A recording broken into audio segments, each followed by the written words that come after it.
चला तर मी आज तुम्हाला सांगूनच टाकते की आमच्या खानदेशामध्ये स्पेशल वांग्याची भाजी कशी बनवतात। तर सगळ्यात पहिले आपण हिरवे आणि काटेरी वांगे घ्यायचे। तर इथे बघू शकता तुम्ही माझ्याकडे कसे कापून मी 4 भाग कापून त्यांना पाण्यात ठेवलेले आहेत, कारण की ते काळे नाही व्हायला पाहिजे म्हणून। आणि त्यानंतर शेंगदाणे सोलायला घेतलेत, कारण माझं तसंच आहे, जेव्हा तहान लागली का तेव्हा मी विहीर खोदते।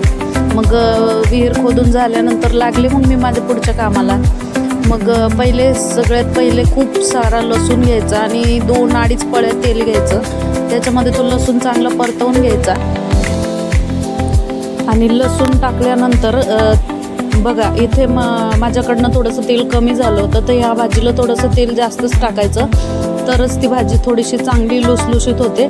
तर मी पुन्हा तेल टाकून पुन्हा वाढवलं आहे आणि हे बघा की गॅस फास्ट केल्यानंतर परत ते वांगे परतवायला टाकले आणि चांगले तेलामध्ये चांगले परतू दिले आणि असे गच्चा ढवळले तेलामध्ये आणि चांगले मस्त असे लाल चटक होऊ दिले ते वांगे। आणि ते वांगे लाल चटक झाल्यानंतर त्यामध्ये थोडंसं पाणी सोडलं आहे आणि पाणी सोडून झाल्यानंतर मग पुढे त्यांना झाकून ठेवले आणि मग शिजल्यानंतर त्याच्यावरचं झाकण काढल्यानंतर पुन्हा एकदा चांगले हलवून घेतले आणि हलवल्यानंतर त्याच्यात आवडीनुसार म्हणजे ज्याला जसं आवडतं तसं तिखट मीठ आणि हळद टाकले आणि हळद आणि वगैरे टाकल्यानंतर परत एकदा चांगले हलवून घ्यायचे त्यांना आणि आपल्या गरजेनुसार पाणी सोडायचं आणि परत पुन्हा झाकून ठेवायचं। आणि जेव्हा वांगे चांगले शिजले का नाही तेव्हा त्याच्यामध्ये तो शेंगदाण्याचा कूट घालायचा आणि लास्टला कोथिंबीर टाकून हलवून घ्यायची आणि पुन्हा 2 मिनटं झाकून ठेवायची आणि बस तयार आहे आमची खानदेशी वांग्याची स्पेशल भाजी।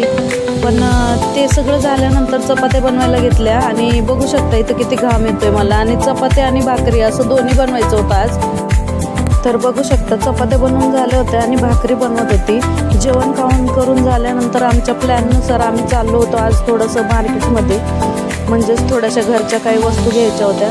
तर त्याच्यासाठी मी यांची वाट बघत होती, हे गेले होते पेट्रोल भरायसाठी।